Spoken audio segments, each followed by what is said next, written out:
righty, guys. Welcome to Round 14 podcast and episode 14. How about that? Round 14, episode 14. We're doing all right. Yeah, we're doing all right. And I see, Tony, you've got a new little background behind you. I do. Mrs. Stallion, who was kind enough to let me use the bedroom wall as my Rocky stage, so to speak, said, okay, that's enough. Yeah. And since Sophia is off in college, she was kind enough to let me use her room. She's not in here anymore. Oh, so off to college. Nice. Yeah. Drink up, Sophia. Drink up. I set it up in here, and I don't have to move anything. I don't have to set it all up every week. And that's good. I got some stuff that I did not have in the other room, so that's kind of cool. And I got to display some. Let's see, I moved my big fat head. Yeah. I got to display. Let's see here. Where am I at? I'm over here. I'm over there. Yeah. Okay, there.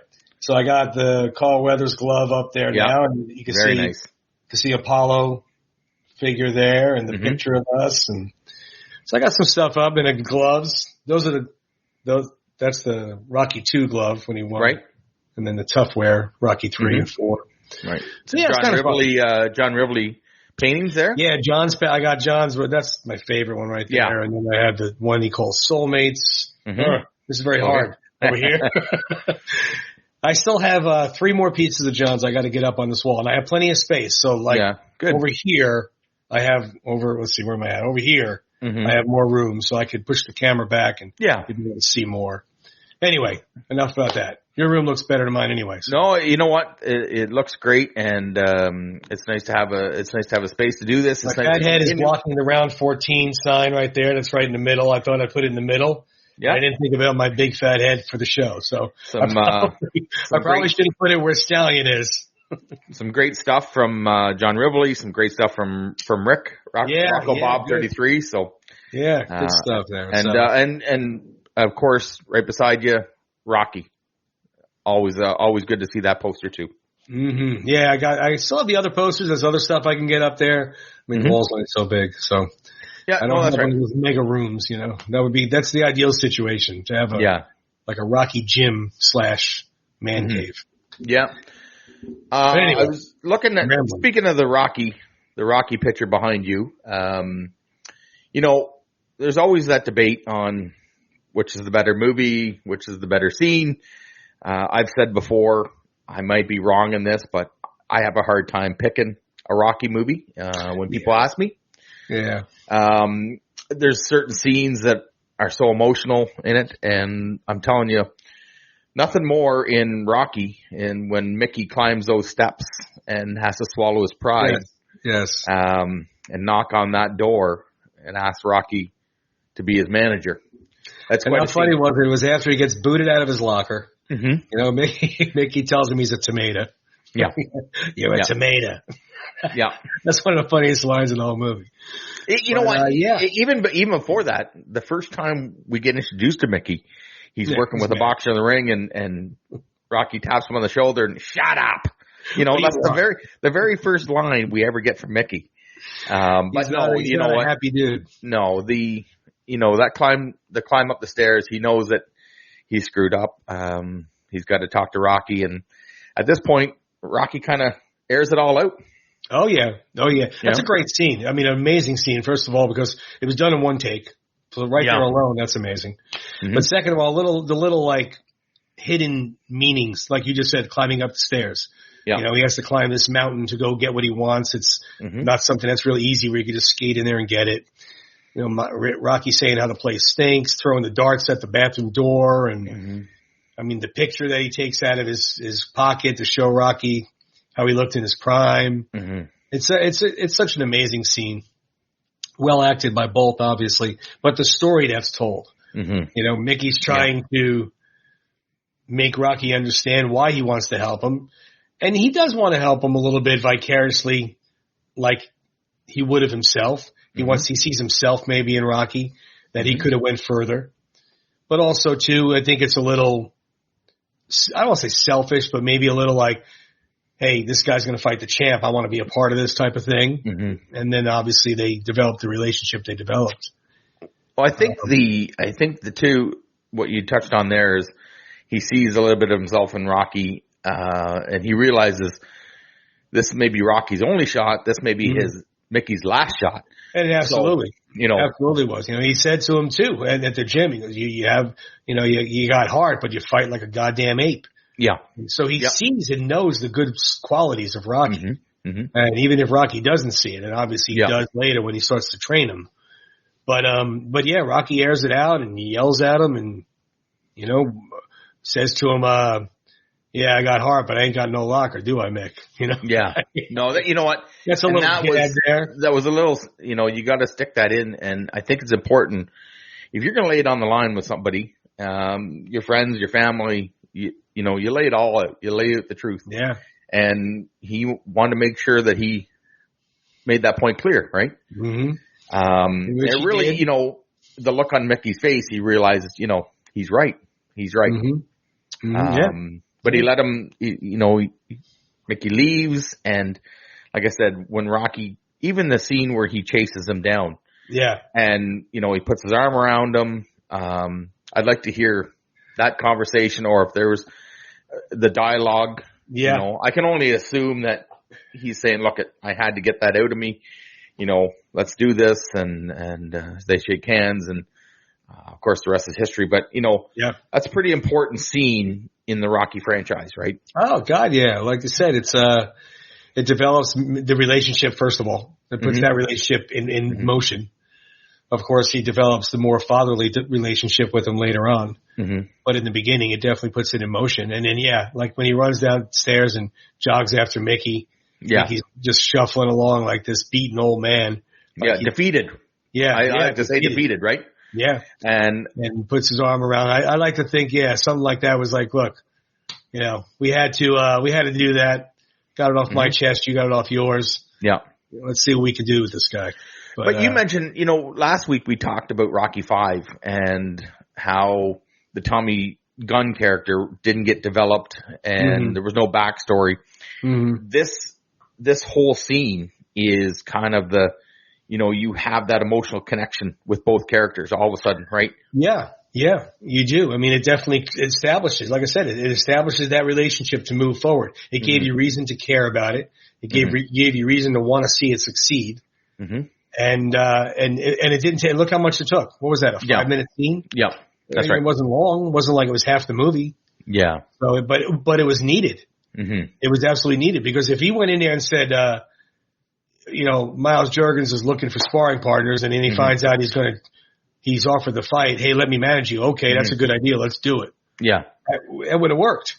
Yeah. It would have never worked. No, I think you're right. The way they set the scene up, and these are Sly's words, right? Like Sly wrote all these lines, word of it. And it's just amazing. That's what amazes me, that not only the good movie, and he fought to be in that movie, but he wrote the damn script, right? Every word. 3 days. That's crazy, right? That's insane. That's completely insane. Speaking of insane, we're going to talk about Rambo. Another insane character. Rambo's not insane, but no. He could have been. He might have borderline teetered on insanity. Yeah. First Blood, he was a little bit insane. Yeah. Right. Yeah. Exactly. But he was First Blood took place in during the Vietnam War era, right when all the troops were coming home. It looked like. Mm-hmm. Yeah. They weren't being treated very kindly when they got home. No. Not given jobs and whatnot, and baby killers and all that kind of stuff to them. Mm-hmm. People that are living here with freedom doesn't really understand and comprehend what happened over there. And pretty much that's why John Rambo became who he was. Right. And I'm certainly not an expert on the subject. Further than what I've seen or what I've read, but to my understanding, you're better to answer this question. People in Vietnam didn't have a choice, right? They were drafted. Most of them were. There was very few. I mean, that I know of. Yeah. There was very few that enlisted, but there was a lot of them that were drafted right out of high school. There was 18-year-old kids. The majority of them were 18 years old. Mm-hmm. It's crazy. I mean, he said in Rambo that he went over drafted Nam. Yep. Yeah. So I mean, imagine that. 18 years old. Mm-hmm. You go to boot camp and you're shipped off to Vietnam. Yeah. to fight somebody like Forrest Gump would say. We kept looking for this guy named Charlie. Like they had no idea what they were doing there. Oh yeah, that was just all. They had no idea what they were doing there. Mm-hmm. I mean, they trained him. They trained him to know what he was doing. Yeah. And then he comes back thinking he's going to have a parade for him or a thank you. Mm-hmm. You know, and you got sheriffs running him out of town because he just wants to eat something. He looks like a vagrant. Yeah, all he wanted was something to eat. Right? That's it. That's all he wanted. That's all I wanted. Something to eat. He couldn't leave it alone. No, kept pushing, right? Kept pushing. I give you a war you won't believe. With some of the soldiers that come back, the vets that come back, I should say, you don't know what's going to push them over the edge. You don't know what they've seen. You don't know what's still up inside their head. Like we discussed already, obviously the PTSD and all that kind of stuff has taken a lot more spotlight to our veterans going off to war. But certainly back in the 70s and 80s, that wasn't even considered when they came back. No, that was you went off to military and did your time or whatever it was, why you were there, and you came back and then you were supposed to get a job or whatever, maybe stay in the military. Yeah. But there was no working through all of that horror that you see or I mean, suicidal. How many, I mean, supposedly every 22 minutes or 22 seconds, there's a veteran suicide, supposedly. Right. I read something along those lines. Yeah, that can't happen. That's horrible. I mean, but that wasn't talked about or discussed, so who knows back then. Yeah. If Rambo could have got some help. Yeah, I mean, certainly, I think in First Blood when he goes back and the first time we see him, right, in coming down Delmore Berry, it's the last guy in his unit, right? And he's gone. He's dead. So he's coming back. He can't get a job. He can't get respect. And the only hope he has is this last guy, and he's gone. And then we find out the very last guy is Troutman. So, and he's already been pushed. Well, if you think about the way that scene unfolds, he finds out that Barry's dead of cancer and from Vietnam, like the woman said.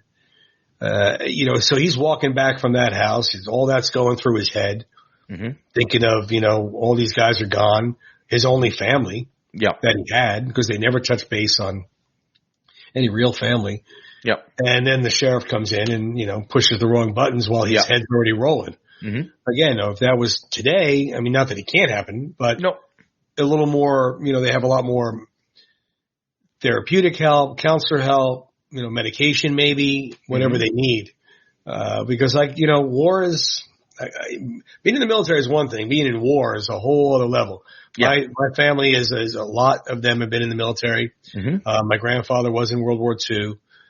My uncle was in the Navy, but never was shipped out to war, thankfully. And same thing with my brother. My brother was actually in the Navy and was sent stateside right before Iraq in 90. Okay. So he was here. So I don't really have any, I never really discussed details with my grandfather about World War II. He never really talked about it. When you brought it up, it wasn't something that he seemed like he wanted to talk about. He got a Purple Heart. I would ask him about the Purple Heart. Oh yeah, they gave it to me, gave it to my whole platoon, and kind of blew it off. Yeah. So, you don't know what they see. And then we see movies that are military/war movies. And some of them kind of put you in the middle of it and some of them show you some details of stuff. But again, you're only seeing it on screen. So it's very, that's right. No, that's right. And there's, obviously, they, that has the Hollywood aspect to it or the Hollywood touch, but some of them are pretty damn realistic. Oh God, yeah. Right. A lot. I mean, they've come a long way from the old John Wayne military movies or the older ones, where now they're definitely made a little more realistic, a little more in detail of what was going on at that time period. Even the Rambo franchise has evolved on screen, right?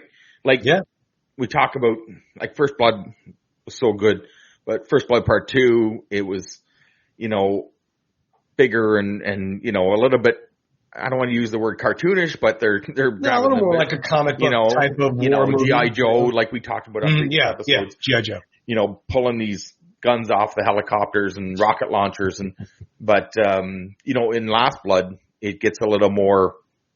I don't want to say realistic, but because he's older. I know what you're saying though, because it does get a little more realistic, almost, so to speak. It's less comic because you're dealing with the cartels and you're dealing with real life situations that we can relate to. And you're also dealing news. with the mental aspect of it more than I can beat you up aspect. That's right. He has these booby traps set up. He's all these different things that he's doing, and that obviously because of his age, but also too, he was taught probably when he was 18 to do this stuff. Yep, that's right. So it's the movies have come far from the old ones. I mean, I haven't seen a lot of the old ones.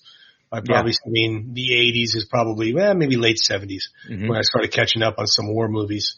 Yeah. But they have some good ones. I mean, that movie with Three Kings. Oh, yeah. With George Clooney, and that's when they find the gold. Saddam Hussein's gold. Right? Yeah, Mark Wahlberg.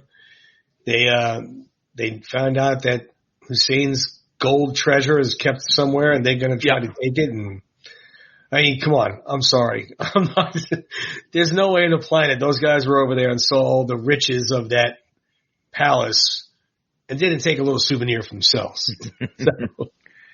Little keepsake is what you're saying? Yeah, they came home with a little something. And that's okay. They earned it.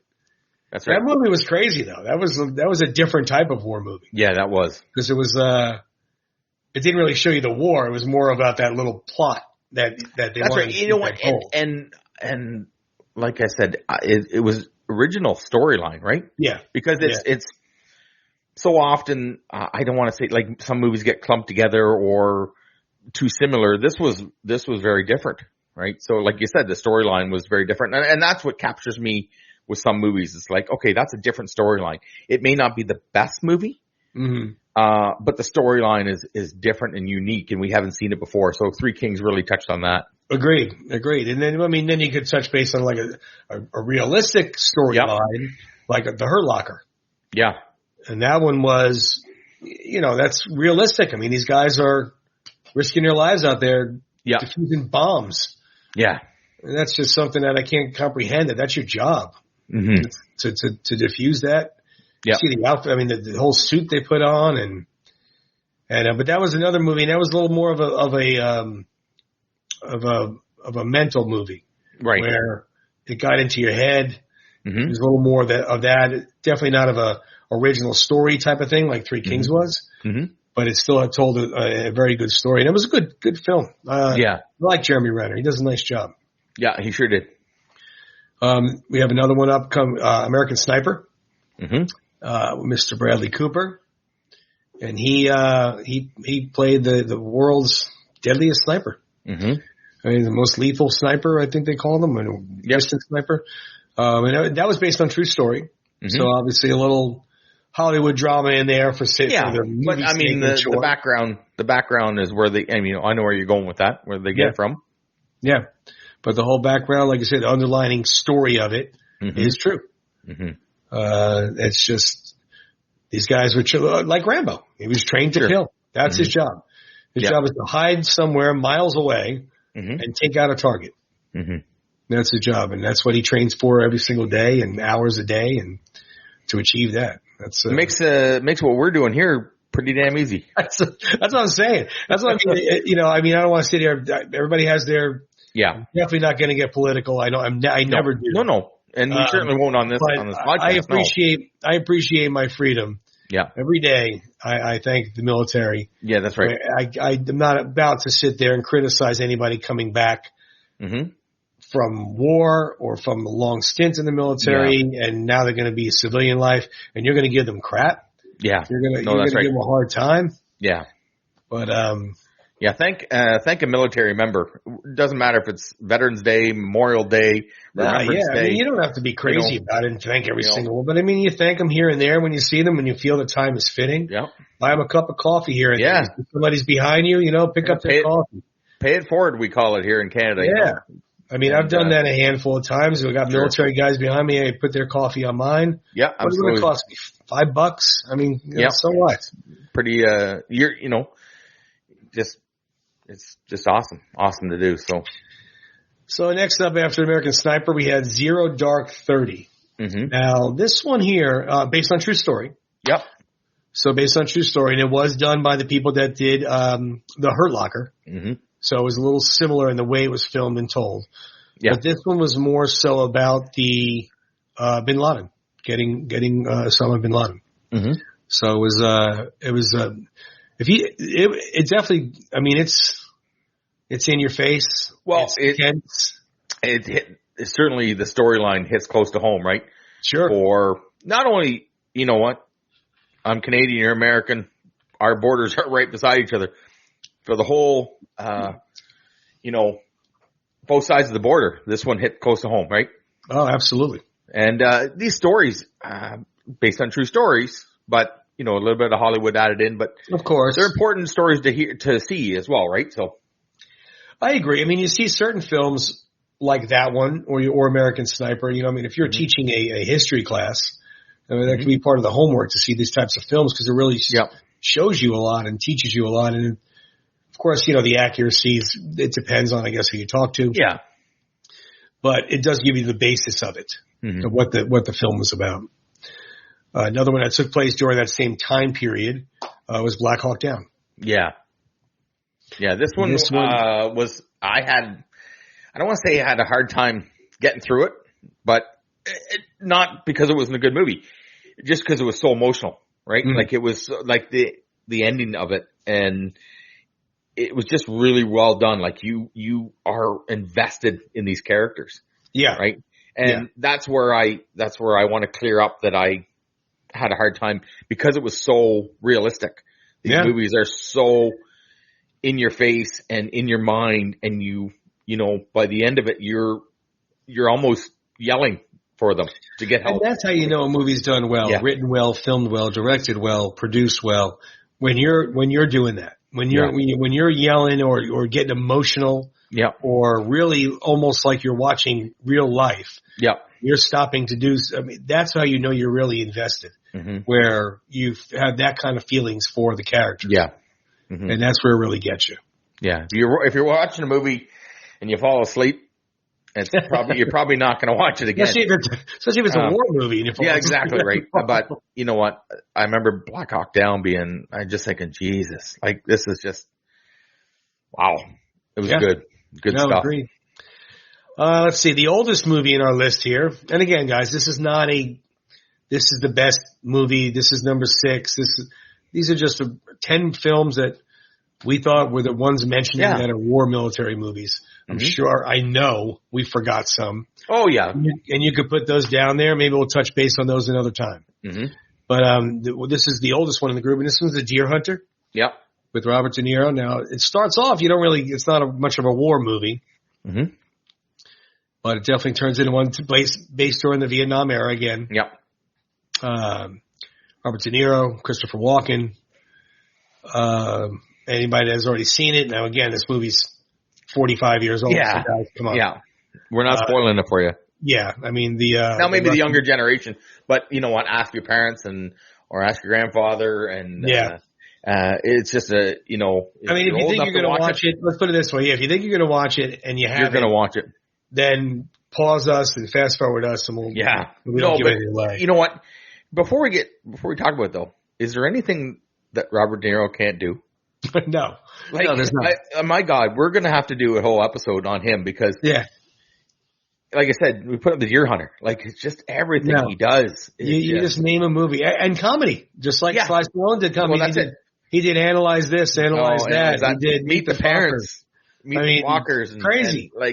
He's even in Grudge Match. He was kind of comedic, right? Yeah. Like, he can play these roles. He can obviously play Casino and Goodfellas and like he can do it all. Copland, he can do it all. Like he can. I didn't mean to jump in there, but you know I drift off. That's what we do.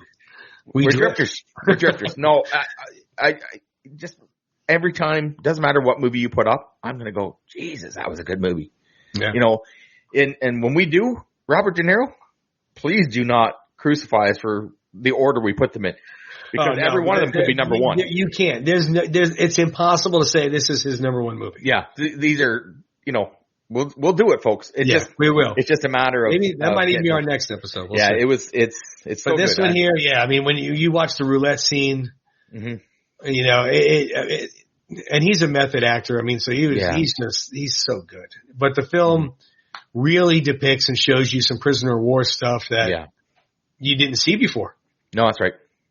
So it was very intense, and especially when it came out. It only came out like a few years after the Vietnam War ended. Yeah. So it was pretty fresh. Yeah. In people's minds and in vets' minds. Mm-hmm. So that's a little hit home there for those. Yep. And then we got the heavy hitters are coming up here that everybody knows. God, yeah. Everybody mentions. These are the four that anybody that talks about war military movies. They bring it up. This four are in that talk. Yeah. One of these is coming up. Yeah. So the first one's Full Metal Jacket. Yeah. I can, first of all, I apologize for people listening on the network. I can hear this picture right now. Yeah. So the picture we have now is when the drill sergeant is marching in the barracks, rifles are in their hands, and they're chanting. Yeah. Doing their cadence. Yeah. And that movie there, man, it's that whole boot camp. Yeah. Which was like the first half hour of the movie or whatever it was. Might have even been longer, maybe 40 minutes. It might have been an hour. Yeah. I don't remember. Yeah. It was big, and that's the thing we talked about. You don't even realize if it's 5 minutes or 20 minutes or 40 minutes. It's not if it's good. You're in. Like it was. I think I was 5 minutes, and I'm like, I ain't going anywhere. Not if it's good. If it's good, you don't ever look at your watch. Nope. When the lights come on in the theater, you're like, holy crap, already? Yeah. I wanted a little bit more. No, it was that so one there, good. That's one of the pinnacles of the war military. And I'm pretty sure that drill sergeant has been on his rants or insults have been used millions of times over in whether they're people are reciting lines or they're making jokes. It's one of those movies that people talk about still. Right? Yeah, and then the drill sergeant there is R. Lee Emery, and he was he was in the military. He was in the Marines for a very long time, and they actually only used him as a consultant, a military consultant for the film, and he was showing them how to do it, and they were just like, "No, you're doing it. We're going to this is not." Well, it's almost. I don't want to say it's impossible because there's so many good actors that do it, but it's like we've talked about other movies where when we did the sports movies with Miracle, you can't recapture that, right? Right. So comes close. You have the guy do it and look at how it turned out, right? I mean, it depends. I mean, this other movie that we're not mentioning on the list today, but Officer and a Gentleman. Yeah. My grandfather, who I mentioned earlier, was in World War II, and he was a drill sergeant. He was a drill sergeant for, I think, 6 to 8 years. And then when he went off after that. But he said that Louis Gossett Jr.'s performance as a drill sergeant in that film was about as accurate as you could get. Yeah. And that's awesome when you have somebody that has experienced it and they can say, that was bang on. This was. Because, I asked him about it when we saw it. I was like, do you see that? And he said, yeah. I go, how realistic was that drill sergeant? Was he really like that? Were you like that? Yeah. And he goes, he's about damn close. So I was, all right. And he was not a drill sergeant, obviously. Yeah. Louis Gossett Jr. So he portrayed it well. R. Lee Emery was, so he knows what to do and what to say. Yeah. And he said it. Believe me, he said it and more in this movie. Yeah, that's another one. That's another intense movie that even if you haven't seen that in a while, go back and watch it. Especially the barrack scenes, like the boot camp scenes. That's really intense. One after that, again, not in any order, guys, is Apocalypse Now. Right there, we have the poster up with Martin Sheen coming out of the water there. Yeah. And next to him, we have the famous Robert Duvall Yeah. I love the smell of napalm in the morning. Smells like victory. So, alrighty then. But that movie, another again, more of a cerebral movie where it really touched you, hit you hard. And that one came out, again, not too long after Vietnam. So it wasn't like it was done 20 years later or something. No, it was 74 or 75? That was later than that. I think it was almost like 77 or something, maybe. I don't really remember. Sorry, I'm not prepared for that. I could look it up real quick. No, I know it's mid to late 70s, right? So, okay. Yeah. No, like I said, some amazing scenes in those and the lines, of course. So 79. There you go.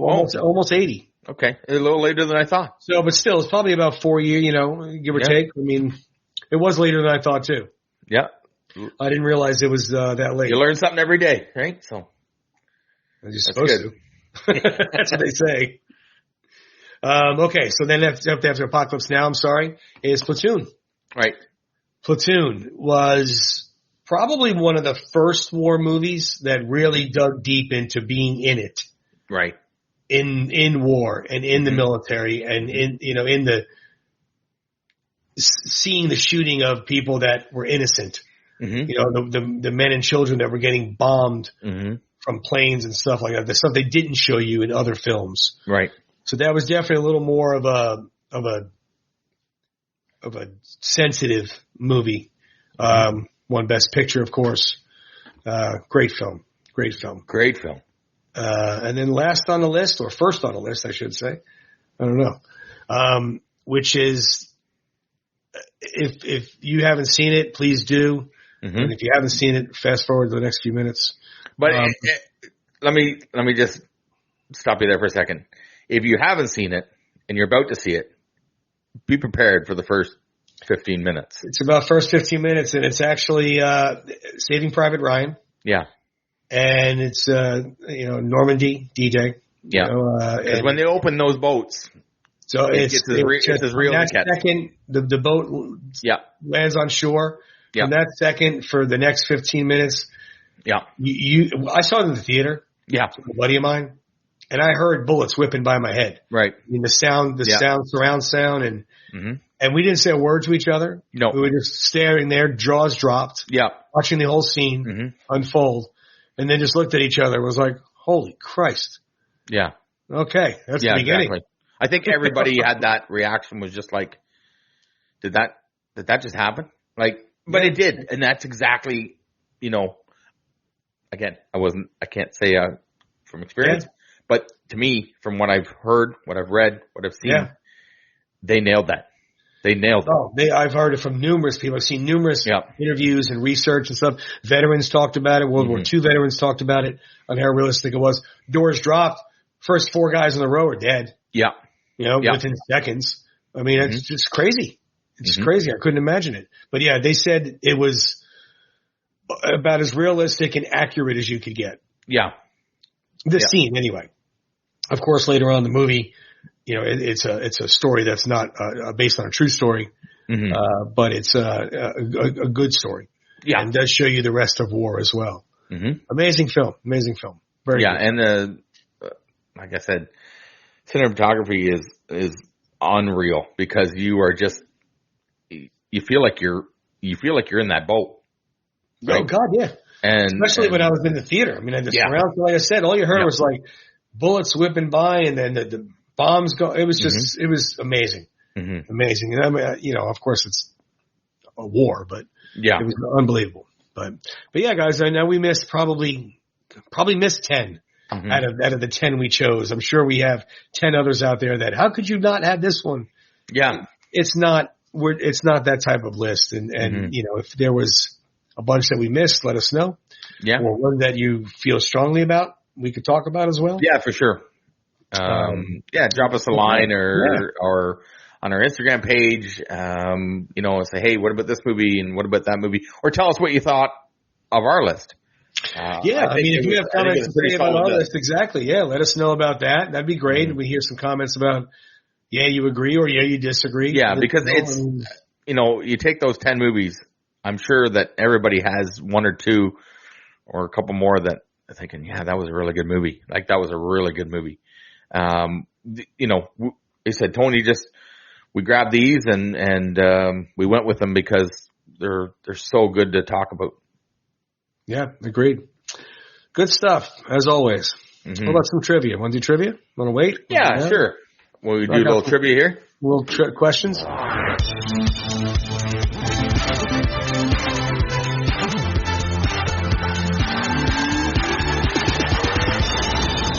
What's your favorite scene? You love that.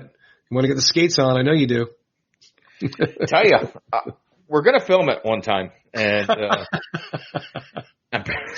oh my goodness! Then you got to film me in the hospital. Yeah. Oh, that's going to be I'll great. look like that kid that Rocky autographed his head when he booked. Oh yeah, that, you know what? That's going to be awesome. So full body cast. Don't let this go to your head. So no.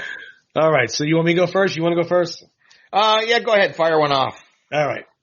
All right. Here. So my first one, I got five of the military war movies, and they were ones we mentioned. Sure. So see if I was paying attention. Number one, they're not super hard, but they're definitely not a gimme. Yeah. But we'll see. So, first one is the Saving Private Ryan question. Okay.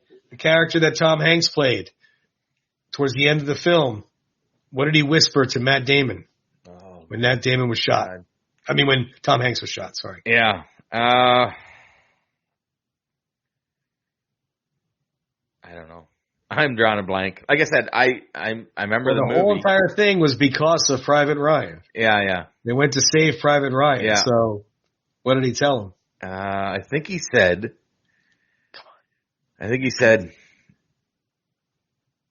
you're safe now. I don't know. He said, earn this. Yeah. Earn this.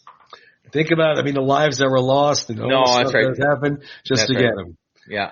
All right. So go ahead. What do you got? What do you got? Right. Well, since we talked Rocky and Mickey, I thought I would just go back and do some of this. I always get nervous when you ask me Rocky. Well, I'm going to give you a really easy one here. I don't really easy. I'm going to give you a really easy. Okay. What was the name of the girl that Rocky walked home in Rocky? Come on. I told you to start with the easy one. No, Little Marie. All right. Little Marie. There you go. Atomic Hoagie Shop. All right. There you go. Good. Well, I had to pick a question from the book. All right. We'll give you a little bit harder. All right. I'll give you a harder one next time. Warm you up. Okay. So in Full Metal Jacket, remember the one cadet they nicknamed Gomer Pyle? Yep. What was the name of his rifle? Oh, Jesus. I'm going to go for 5 tonight. All right. You know what? I'll give you multiple choice. How about that? All right. Yeah. I like multiple choice. Was it Carrie Ann? Yeah. Christina or Charlene? I think it was Charlene. You got it. There you go. See, multiple choice. That's the way I go. That's my whole life. That's all I have to do from now on. Yeah. There you go. All right. So see, you got one. So once I heard it, like I said, it's been a while since in the movie. You heard him say it. As soon as you said it, I was like, now I know. Yeah. Okay. All right. All right. You wanted a little harder one. A little bit harder than Marie. Okay. Come on. All right. Let's see here. Rocky's so good. All right. How many eggs does Rocky put in a glass when he wakes up in the morning? Ooh. How about that one? Hey? I know. That is a good one. See? And I used to actually know that, like I could have answered it already, but now I'm second guessing myself. 6. Well, and the answer, of course, is last week I got one of the answers wrong, so I'm going to get the actual answer. The actual answer is 5. See, and I second guessed myself. I was going to say 5. Should have gave you multiple choice. See, I used to know 5 like that, and now I was like, 5, wait, that doesn't sound right. Well, that's why I started you off with an easy one. See, made me feel good with the Little Marie. All right. I built up your confidence before I broke Number you down. 3. Number 3. All right. In the Apocalypse Now question. Yeah. The famous helicopter scene. Yeah. Where they're coming over the horizon there. Mm-hmm. What song is playing? Oh, what classical song is playing? I knew you were going to ask me that question, and everybody knows it. I should have. It's. Can I just say it's Mozart? Is that too generic? Name of the song. Yeah. Come on. You got it. I'm so bad. If my wife can't give you multiple choice. No, she would nail this. She would nail this song. I don't know. I know I can hear the song, but I don't know. Ride of the Valkyries. Okay. I wouldn't have got, you know what? I'm sorry. Got it? I apologize. I wouldn't have got it. If you play it, I can tell you what movie it's from. Right. And people say, well, what song is it? I don't know, but I know what movie it's from. There's a lot of songs too that people do. Yeah. I take songs, and I was talking to a friend about this the other night, and I take songs, and it takes me right to a movie. Sure. Or it takes me right to a scene. And I feel bad because somebody will say, that's this group. And I'm like, no, that's Rocky 3. That's right. Or that's Apocalypse Now. And they're like, right. Yeah, but sometimes it's made for those movies. Right. But most of the time it's a song that was already they've used it. Right, exactly. And I'm so guilty of saying, oh, there's the Goonies. Yeah. I hear the Goonies. And they're like, no, that's Cyndi Lauper. That's not. I'm like, well, it was in the Goonies, so it's still the Goonies to me. Yeah. All right. Let me see if I can get you again here. Okay. No, that one's really too easy. Okay. You probably thought the eggs was easy too, so. Yeah. Be careful what I wish for. Yeah. Okay. At what age did Rocky start fighting at? Start fighting? Start fighting. When did he start to fight? All right, now I got to do some math. Let me see here. He was almost 30 in Rocky because he said he's 29 years old. You're almost 30. Mm-hmm. And he's coming there for 6 years. So 23? No, he actually started at 15. Where does it say that? Well, besides Rocco's book. Yeah. Well, you know what? And I believe we'll have to go back and look at this, but it might have been when he was talking in the rink because he wasn't skating. And he said he stopped skating because of his ankles, right? Yeah, that might be you remember he talked about, she says, aren't you skating? And he goes, no, I stopped skating. It was bad for the ankles when I started fighting. So. Yeah, I'll have to watch that scene now. So, yeah. So 15. Anyways, all 15. Right. I'll go for it. How'd you like them apples? That's good. You got me 2 now. See? I only got 1. Mm-hmm. And so did you. You only got 1. Okay. So this is, thanks for bringing that up. This is number 4. Well, we're tied. 1-1. I know. That's good. It's all right. Number 4. Look, I'm telling you, people, we don't cheat on these. We don't cheat. Obviously. No. Who cheats to not get it right? That's right. All right. Number 4 is a true or false question. Come okay. 50% odds here. I like my odds. Okay. Charlie Sheen's character in Platoon was based on the true events in Vietnam on whose life? On whose life? All right, I'll even give you. That's not a true or false question. I didn't. I'm sorry. See that? I didn't finish reading it. Okay, there you go. On Oliver Stone's real life. Oh, okay. Based on Oliver Stone's real life. True or false? That's false. That's true. Is it really? Yeah. Yeah, Oliver Stone, the whole movie was shown from his eyes in Vietnam, which was technically the Charlie Sheen's character. Yeah. Like you said, we will teach you things on this show that you didn't know before. And that's good. That's a good one. All right. So last one for me. Okay. Then I got one more for you. Okay. Last one for you is, I'll find it here in my book. Okay. All right. True or false? I'll give you a true or false question. Ooh, I like that. Rocky is holding dumbbells at the start of his run to the steps. At the start of when he's training for Rocky, the original Rocky. Okay. When he starts his run, and he ends at the there's the montage. Mm-hmm. And when he starts out, he's holding something in his hand. So true or false? He's holding 2 dumbbells as he starts to run. Not the very first morning. Right, no, I know what you mean. Yeah, but when they do the montage. We're Gonna Fly Now came on. Right. Yeah. True or false? I'm going to say true. The answer is false. See, he's holding bricks. He probably couldn't afford dumbbells. That's right. That's right. That's good. Good job, Rocco. Rocco, I'm telling you right now, buddy. Good job. Great job on that book. Yeah. All right, last one I have for you.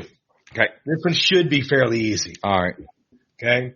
What war just ended when it was the filming of the Three Kings in the movie? Mm-hmm. What war was it based on ending?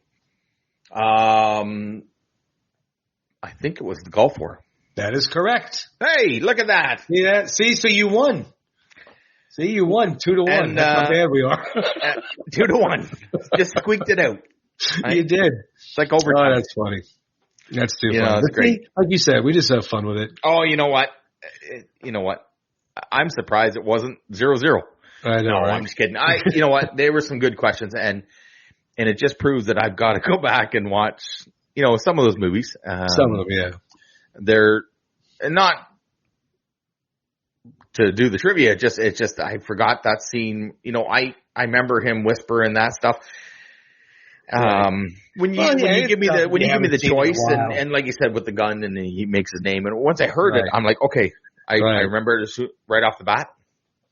But no, that was fun. If anything's worth watching, it's always worth watching twice. And speaking of worth watching, we were treated.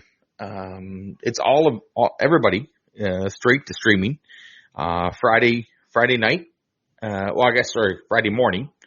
It was midnight. So I got up 12:01 and put on Prime and for the release of Samaritan. Right? Yeah, I watched it twice already.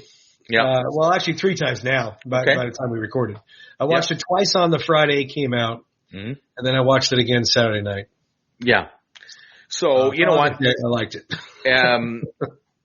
We're not going to talk about it right yet. No. It's only been out for a few days. Yeah, too soon. Too soon. I'm going to tell you right now, this was a totally different twist on a superhero. Yeah. Right? Agreed. The way we can describe it, Tony and I can describe it, and I don't want to speak for Tony, he can do that himself. This is something different, right? This was highly anticipated. Sly has once again brought something to the table, a different story, and I think we can both agree that we both really liked it. Yeah, it was very good. It was very well done. Like you said, different take on it. It wasn't your typical superhero film. So we won't go much into it. We're not going to go any into it. Really, I shouldn't say much. We'll talk about that maybe another week or two. Let people get to watch it. Yeah, and I like the fact that I seen an interview and he said, I think it was, we put it right to stream. They had the release in New York City. They had a screening where he showed up. How cool was that, right? Saw that, yeah. Like that would have been a huge surprise. And I also want to thank, on behalf of Tony and I, we posted that, and Sly, he reposted that in his story. So Mr. Stallone, from Tony and I, from Round 14, we thank you very much. Yeah, that was that. That was quite a shock. I used some of those creative letters in my text to Tony. I was busy that morning at work. Language. I had a lot going on. And I see this text from you. I'm like, oh boy. The profanity was flying, I tell you. Yeah, no, and, it was not PG rated. That's okay. We were grateful that he had reposted our little clip. So thank you very much. Yeah, I mean, it's nice to be on your radar, Sly. It really is. It's I hope you enjoy the show. If you're watching it, I hope you are watching it. Yeah. I hope you enjoy the content. And we've said this numerous times before, so we won't, bore you again by saying it again. But we do appreciate it very much. And, so it's very cool. I think we all appreciate that you continue to provide us with new stories, with different stories, and you have entertained us for years, and you continue to do so with Samaritan, and soon to be the Tulsa King. So I'm really looking forward to that. Not that I wasn't looking forward to Samaritan, any less, but the Tulsa King just is more up. I'm really looking forward to that type of story. Now I think is it November 13th It comes out? I believe so. It's either you know what I just seen today, and it's kind of interesting. The new season of Kevin Costner's Yellowstone drops the same day. Now, it's the same person, Taylor. It's the same Sheridan. Yeah, but that's November 15th. It's a 2-hour premiere. That's going to be a hell of a night of season 5. Yeah. So that's going to be. If you have not watched Yellowstone, we could touch base on that too for an episode. Yeah, maybe we'll break down the first season or some of the earlier episodes. Right? I mean, it's good. It's really I had to catch up on Yellowstone, and I'm telling you, it didn't take me long because I found myself watching one or two. We say we're going to watch a couple before we go to bed. Next thing I know, we're on like 8 episodes. Season 2's over. Okay. Yeah. Well, it's nice. They're smart. The streaming services are smart because when you play an episode and it's over, well, the next episode starts in 5 seconds. Yeah. I didn't even have time to get up and get a drink. I know. Like, youngsters don't know what it's like to have to wait till next week for the show to come back on again. Now that's if you're binge watching. But we didn't have to, the night. And the other cool thing is the youngsters don't know is if you want to watch that episode again, you didn't have to rewind it. Yep. So that was we're old. Sorry. Yeah, exactly. They're probably like, so what? Shut up, old people. Yeah. Deal with it. Oh, this is fun. This is a fun episode. No, it's always a fun episode with you, my brother. I appreciate you. It's a good time, and we have a lot of ammunition for the next few episodes. So, absolutely. Sounds like it's going to be good stuff. Looking forward to it. There's a lot in the bank, and we like hearing from some messages, and we appreciate the support. We appreciate being on the network. We're on the last of the Action Heroes podcast network. See, I let you say that because I haven't mastered that yet. I'll mess that up. So I have it written on the back of the. No, I'm just kidding. I'm kidding, Ryan. I appreciate being on there. I actually listen Spotify. He has us on Apple Radio, Apple Tunes, or Apple. I went to work the other morning and I listened to one of our other podcasts that was on there, and some great podcasts on there. Good stuff. I was listening to some One More Round on the network. You wanted to break down a Rocky movie. I think they're only at Mickey's apartment. You know what I mean? They've been talking Rocky for 10 episodes. Oh, really? Yeah. So it's great. That's a real dissection. It's good stuff. Yeah. And, good stuff. No, it's great. Yeah. And, this was fun. So, of course. Thank you very much, guys. I appreciate it. Appreciate you watching. We'll see you guys next week. Okay. See you guys.